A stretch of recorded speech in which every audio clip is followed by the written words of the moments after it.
కడపలో మా correspondent Sharma join అయ్యారు. రైట్, మరి కాసేపట్లో కూడా నీట్ రీ ఎగ్జామ్ ప్రారంభం కాబోతుంది. 1:30 వరకే కూడా ఎగ్జామ్ సెంటర్కు అనుమతి ఉంటుంది అంటూ కూడా అధికారులు చెప్పిన నేపథ్యంలో ఆ తర్వాత కూడా అభ్యర్థుల్ని లోపలికైతే కూడా అనుమతించిన సందర్భం మనం ఇప్పటివరకు జేఎన్టీలో చూసాం. Right, correspondent Prashant Sharma live లో సిద్ధంగా ఉన్నారు. Good afternoon Prashant Sharma. So కడపలో ఎటువంటి ఏర్పాట్లను చేశారు, ఏ విధంగా ఉంది ఎగ్జామినేషన్ సెంటర్స్ దగ్గర? మొత్తం కడప జిల్లాలో మొత్తం 10 నీట్ ఎగ్జామినేషన్ రీ ఎగ్జామ్ కోసం ఏర్పాటు చేశారు. మొత్తానికి 8 కడప నగర కేంద్రంలో ఉన్నాయి. తర్వాత 2 మాత్రం ప్రొద్దుటూరులో ఏర్పాటు చేశారు. మొత్తం 3148 మంది విద్యార్థులు నీట్ పరీక్ష రాస్తున్నారు. అయితే ఏదైతే అధికారులు ముందుగా సూచించిన మేరకు నీట్ నిబంధనల మేరకు 1:30 వరకు మాత్రమే అలౌ చేశారు. అయితే చివరిగా ఒక అభ్యర్థి రావడంతో అతన్ని అనుమతిస్తూ మాత్రం ఇక్కడ మనం కడప నగరంలోని మహిళా జూనియర్ కళాశాల వద్ద జూనియర్ కళాశాలకు అనుమతించారు. తర్వాత గేట్లు వేశారు. గేట్లు వేసే దృష్టితో కూడా మనం ఉన్నాం. మొత్తానికి కేంద్ర బలగాల పర్యవేక్షణలో, తర్వాత స్థానిక పోలీసుల పర్యవేక్షణలో జిల్లా ఎస్పీ ప్రత్యేకంగా శ్రద్ధ చూపుతూ మొత్తం అన్ని 10 పరీక్షా కేంద్రాల్లో కట్టుదిట్టమైన భద్రత ఏర్పాటు చేశారు. ఏదైతే క్వశ్చన్ పేపర్ పరీక్షా కేంద్రానికి ఇచ్చినప్పటి నుంచి తిరిగి మళ్ళీ పరీక్ష అయ్యాక తీసుకెళ్లే వరకు మొత్తం కూడా కేంద్ర బలగాల ఆధీనంలోనే ఈ వ్యవహారం అంతా నడుస్తుంది. కేవలం బయట ఉన్నటువంటి స్థానిక పోలీసులు అభ్యర్థులను పరీక్షించి లోపలికి పంపడం, తర్వాత వాళ్ళని చెక్ చేయడం, తర్వాత ఏదైతే డ్రెస్ కోడ్ ఉందో డ్రెస్ కోడ్ పాటించేటువంటి విద్యార్థులు మాత్రమే పంపారు. అయితే ఏదైతే నీట్ రీ ఎగ్జామ్ కోసం అభ్యర్థులు ఉదయం 9 గంటల నుంచే పరీక్షా కేంద్రాల వద్ద కాపుగాస్తున్నటువంటి పరిస్థితి మనం ఉదయం నుంచి గమనించాం. అయితే 11 గంటలకు మొత్తం ఎగ్జామినేషన్ సెంటర్ లోకి అభ్యర్థుల లోనికి అనుమతించిన పరిస్థితి. అప్పటి నుంచి కూడా అటు మహిళా అభ్యర్థులు కావచ్చు, పురుష అభ్యర్థులు కావచ్చు, తమకు కేటాయించినటువంటి గదుల్లోకి వెళ్లి కూర్చున్నారు. అయితే సాయంత్రం 5:15 వరకు ఈ పరీక్ష కొనసాగుతుంది. ఉదయం మధ్యాహ్నం 2 గంటలకు మొదలయ్యేటువంటి ఈ పరీక్ష 5:15 వరకు ముగిసే వరకు కూడా ఎవరు అభ్యర్థులు బయటకు రావడానికి లేదు. అలాగే ఎగ్జామినేషన్ సెంటర్ లో కూడా అభ్యర్థులు ఏ రకమైనటువంటి నిబంధనలు పాటించాలి, ఏ రకంగా వ్యవహరించాలి అంటే అంశాలు కూడా ఎప్పటికప్పుడు ఎగ్జామినర్ తో పాటు స్థానిక ఉన్నటువంటి అధికారులు చెప్తారు. తర్వాత పోలీసు అధికారులు లోనికి వెళ్లేటప్పుడు కూడా స్పష్టంగా చేయడం జరిగింది. మొత్తానికి కడప జిల్లాలో 10 నీట్ రీ ఎగ్జామినేషన్ సెంటర్ లో కట్టుదిట్టమైన భద్రతా ఏర్పాటు నడుస్తున్నాయి. ఎక్కడెక్కడ ఎలాంటి అవాంఛనీయ సంఘటన జరగదు. అయితే ఉమెన్స్ కోటిరెడ్డి ఉమెన్స్ కాలేజ్ దగ్గర ఒక అభ్యర్థి కాలేజీలకు వెళ్ళని ప్రయత్నించే క్రమంలో కారు దిగి ఎగ్జామినేషన్ సెంటర్ లో ప్రయత్నించే క్రమంలో ఒక బైక్ ఢీకొనడంతో స్వల్ప గాయాలయ్యాయి. సమీపంలో ఉన్నటువంటి ఆసుపత్రిలో చికిత్స పొందిన తర్వాత విష్ణువర్ధన్ రెడ్డి అనేటువంటి అభ్యర్థి తిరిగి ఎగ్జామ్ కూడా హాజరైనట్టు మనకు అధికార వర్గాల ద్వారా తెలుస్తుంది. మొత్తానికి కడప జిల్లా వ్యాప్తంగా 10 సెంటర్లో ప్రశాంతంగా నీట్ ఎగ్జామ్ నిర్వహించేందుకు అధికార యంత్రాంగం కట్టుదిట్టమైన ఏర్పాటు చేసింది. ఆ మేరకు కొనసాగుతుంది. అయితే 1:30 తర్వాత ఎటువంటి అభ్యర్థిని కూడా లోనికి పంపే పరిస్థితి లేదని, చివరిగా ఏదైతే ఎగ్జామినేషన్ సెంటర్ లో పెద్ద లౌడ్ స్పీకర్లు ఏర్పాటు చేశారు, ప్రతి నిమిషం అనౌన్స్మెంట్ చేస్తున్నారు. 1:30 వరకు కూడా చివరి వరకు కాల్ చేసి అభ్యర్థించిన తర్వాతనే గేట్లు ఇవ్వడం జరిగింది. మనం ఏదైతే మహిళా జూనియర్ కళాశాల వద్ద ఉన్నా అక్కడ కూడా వచ్చిన అధికారి ఎగ్జామినర్ బయటకు వచ్చి తర్వాత 1-2 సార్లు అనౌన్స్మెంట్ చేసిన తర్వాతనే గేట్ క్లోజ్ చేయడం జరిగింది. అయితే ఎగ్జామినేషన్ సెంటర్ కు 100 మీటర్ దూరంలో ఎవరు ఉంచకుండా కూడా పోలీసులు గట్టి భద్రత ఏర్పాటు చేశారు. తర్వాత ఎవరిని అనుమతించలేదు. కుటుంబ సభ్యులు, తర్వాత బంధువులు, వారి కోసం సహాయకులు ఎవరన్నా వారి నుండి దూరంగా ఉండమని కూడా చెప్పడం జరిగింది.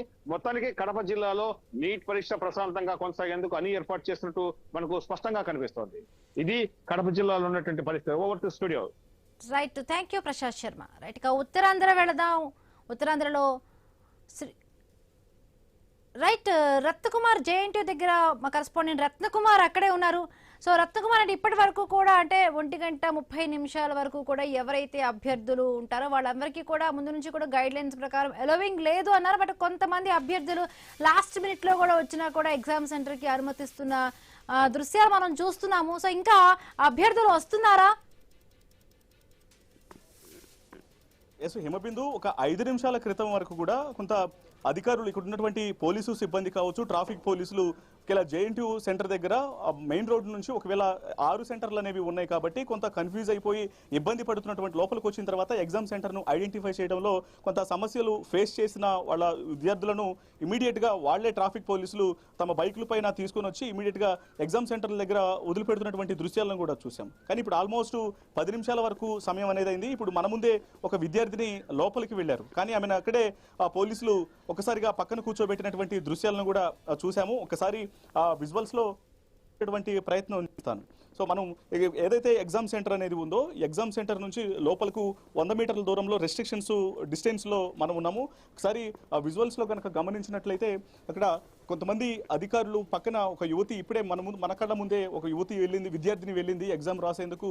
అధికారులను కొంత రిక్వెస్ట్ చేస్తున్నటువంటి దృశ్యాలు చూస్తున్నాం. కానీ వాళ్ళు ఎగ్జామ్ లోపలికి పంపించేందుకు నిరాకరించినట్లుగానే తెలుస్తోంది. ఎందుకంటే ఆమెను అక్కడ బయటే కూర్చొని పెట్టారు. ఎందుకంటే ఆల్మోస్ట్ సమయం అనేది కేవలం 2 నిమిషాలు 3 నిమిషాలు కూడా కాదు, 10 నిమిషాలకు పైగానే సమయం అనేది దాటిపోయింది. దాదాపు 14 నిమిషాలు ఆ టైం అనేది అయిపోయింది. కాబట్టి సో ఇప్పుడు కొంత హడావిడిగా వచ్చినప్పటికీ కూడా సమయం అనేది మరీ ఎక్కువ అవడంతో ఆమెను పక్కన కూర్చోబెట్టినటువంటి దృశ్యాలు చూస్తున్నాం. ఆల్మోస్ట్ ఎగ్జామ్ సెంటర్ లోపలికి వెళ్ళేటువంటి రూమ్ను కూడా క్లోజ్ చేశారు. సో ఎందుకు లోపల ఎవరిని కూడా అనుమతించట్లేదు. సో ఆ విద్యార్థిని లోపల అధికారులను రిక్వెస్ట్ చేస్తున్నటువంటి దృశ్యాలను మనం చూస్తూ ఉన్నాం. సో కొంత 100 మీటర్స్ డిస్టెన్స్లో ఉండటంతో సో ఆ దృశ్యాలు అనేవి కొంత ఒకసారి మనం గమనించవచ్చు. ఇప్పటికే అధికారులు చాలా స్పష్టంగా తెలియజేస్తూ ఉన్నారు. ఉదయం 11 గంటల నుంచే లోపలికి అనుమతించేందుకు అవకాశాన్ని కల్పించారు. 1:30 వరకు, అంటే దాదాపు 2:30 గంటల వరకు కూడా విద్యార్థులను లోపలికి వెళ్లేందుకు వాళ్లకు అవకాశం అనేది ఇవ్వటం జరిగింది. కానీ 1:30 తర్వాత కొంతమంది విద్యార్థులు వచ్చినప్పటికీ కూడా వాళ్ళని కొంత మానవతా హృదయంతో పోలీసులు, ఇక్కడ ఉన్నటువంటి పోలీసులు ఎగ్జామ్ సెంటర్లో కన్ఫ్యూజ్ అవుతున్నటువంటి నేపథ్యంలోనే ఎగ్జామ్ సెంటర్ దగ్గర తీసుకొచ్చి వాళ్ళను వదిలిపెట్టినటువంటి సిచ్యువేషన్స్ చూసాం. వాళ్ళు ఇమీడియట్ గా ఎగ్జామ్ సెంటర్ లోపలికి వెళ్ళినటువంటి దృశ్యాలు కూడా కొంతసేపటి క్రితం చూసాం. కానీ దాదాపు 10 నిమిషాలు 15 నిమిషాల తర్వాత కూడా కొంతమంది విద్యార్థులు వచ్చారు. వాళ్ళని మాత్రం లోపలికి అనుమతించట్లేదు. సో ఆ దృశ్యాలను కూడా మనం చూస్తూనే ఉన్నాం. సో మొత్తం దాదాపు 3 గంటల 15 నిమిషాల పాటు ఇప్పుడు ఈ ఎగ్జామ్ అనేది కొనసాగబోతోంది. ఆల్మోస్ట్ ఇంకొక 10 నిమిషాల్లోనే ఎగ్జామ్ 15 నిమిషాల తర్వాత ఎగ్జామ్ అనేది ప్రారంభం కాబోతోంది. ఇక సాధారణ విద్యార్థులు 3 గంటల 15 నిమిషాలు, అంటే 5 గంటల 15 నిమిషాల వరకు ఎగ్జామ్ను రాస్తారు. దివ్యాంగులు మాత్రం మరొక గంట ఎక్స్ట్రా సమయం అనేది దొరుకుతోంది. సో మొత్తం దేశవ్యాప్తంగా 22 లక్షల మంది విద్యార్థులు ఇప్పుడు ఎగ్జామ్లో పాల్గొంటున్నటువంటి పరిస్థితి కనిపిస్తుంది. అనేక లీకుల వ్యవహారం అనేది ఈ నీట్ ఎగ్జామ్ విషయంలో సంచలనంగా మారి అనేక వివాదాలకు దారితీసిన అనంతరం ఇక రెండవసారి ఎగ్జామ్ను కండక్ట్ చేయడం కోసం అధికారులు అనేక రకాల చర్యలు తీసుకోవడం జరిగింది. సో విద్యార్థులకు AI టెక్నాలజీ ఆధారితంగా సో సిచ్యువేషన్స్ను యూజ్ చేసుకుంటూ ఎగ్జామ్ను ట్రాన్స్పరెంట్గా ఎటువంటి అవాంఛనీయ ఘటనలకు అవకాశం లేకుండా నిర్వహించేందుకు అన్ని రకాల ఏర్పాట్లు చేశారు. సో మనం ఒకసారి విజువల్స్లో గమనించినట్లయితే ఎవరైతే 15 నిమిషాల తర్వాత వెళ్ళినటువంటి విద్యార్థి 10 నిమిషాల తర్వాత అనంతరం ఎగ్జామ్ సెంటర్లోకి వెళ్ళినటువంటి విద్యార్థి ఉన్నారో ఆమెను సెంటర్ నుంచి వెనక్కు పంపించినటువంటి ఆ దృశ్యాలను కూడా చూస్తున్నాం. ఆమె తన నెంబర్ను చెక్ చేసుకుంటూ వెనక్కు వస్తున్నటువంటి పరిస్థితి అనేది కనిపిస్తూ ఉంది. సో ఇప్పటికే అధికారులు కఠిన నిబంధనలను విధించారు. 1:30 తర్వాత 1 నిమిషం లేట్ అయినా సరే లోపలకు పంపించేది లేదు అనేటువంటి విషయాలను కూడా తెలియజేసిన అనంతరం లోపలికి ఎవరిని కూడా అనుమతించట్లేదు. ఒకసారి ఎగ్జామ్ బయట దృశ్యాలను కూడా చూస్తున్నాం. ఒకసారి విజువల్స్లో గమనించినట్లయితే ఎవరైతే కొంత టైం అనేది గడిచిపోయిన తర్వాత లోపలికి వెళ్ళిన విద్యార్థిని ఉన్నారో ఆమె వెనుతిరిగి వస్తున్నటువంటి సిచ్యువేషన్స్ను కూడా చూస్తూనే ఉన్నాం. ఇక ఆల్మోస్ట్ విద్యార్థులందరూ దేశవ్యాప్తంగా ఎగ్జామ్ రాస్తున్న వాళ్ళందరూ కూడా వెనుతిరిగినటువంటి పరిస్థితి అనేది 22 మొత్తం ఎగ్జామ్ సెంటర్లోకి విద్యార్థులందరూ కూడా లోపలికి చేరుకున్నారు. సో అధికారులతో ఎదురైనటువంటి ఇబ్బందులకు సంబంధించినటువంటి విషయాన్ని కూడా తెలియజేస్తున్నారు. సో మరికొంతమంది విద్యార్థులు కూడా ఉన్నారు. ఇక మొత్తానికి పోలీసులు ఎవరైతే లేటుగా ఎగ్జామ్ సెంటర్కు వచ్చినటువంటి విద్యార్థినులు ఉన్నారో వాళ్ళని వెనక్కి పంపిస్తున్నటువంటి దృశ్యాలు కూడా చూస్తూ ఉన్నాం. మొత్తానికి ఎగ్జామ్ అనేది ప్రారంభమైంది. మరొక 10 నిమిషాల్లోనే ఎగ్జామ్ స్టార్ట్ అవుతూ ఉంది. 3:15 పాటు, అంటే సాయంత్రం 5:15 వరకు ఎగ్జామ్ అనేది జరగబోతుంది. అందుకు సంబంధించినటువంటి ఏర్పాట్లు అనేవి ఇప్పటికే పూర్తి చేశారు. ఇక విద్యార్థులందరూ ఆల్మోస్ట్ ఎగ్జామ్ సెంటర్లకు చేరుకున్నారనే చెప్పాలి. Right, thank you Ratna Kumar.